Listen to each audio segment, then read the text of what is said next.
much to so many fellow citizens. And what happens? What happens is we got a neo-fascist gangster in the White House who really doesn't care for the most part. You got a neoliberal wing of the Democratic Party that is now in the driver's seat with the collapse of Brother Bernie. And they don't really know what to do because all they want is show more black faces, show more black faces.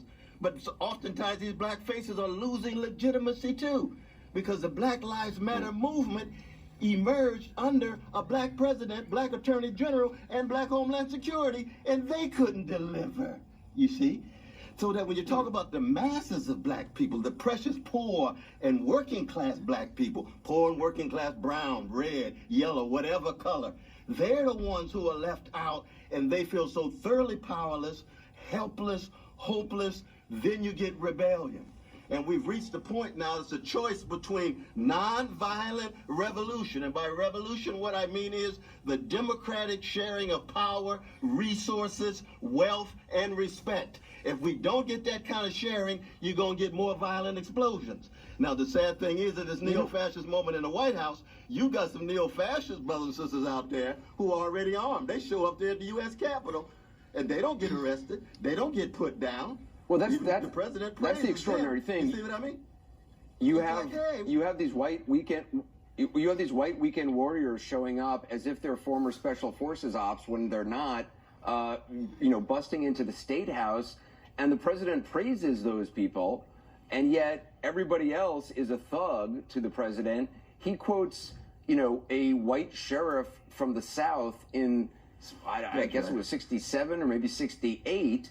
I mean, if you wrote that in a movie, people would say there's no way the president of the United States would quote a Southern sheriff on the night that a great city in this country is seeing, people in the streets.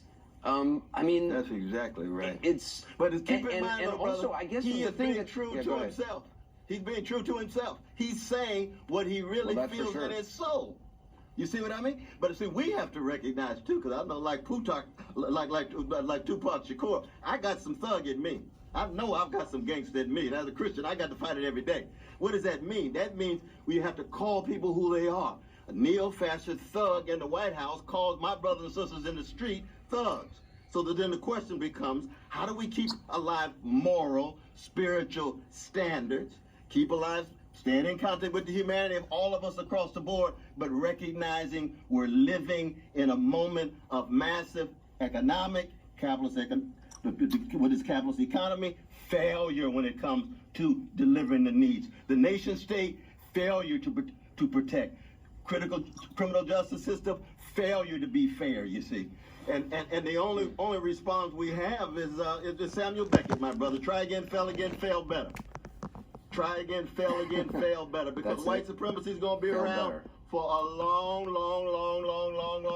time. Don't get surprised if this happens again. Try again. You know the big moment in.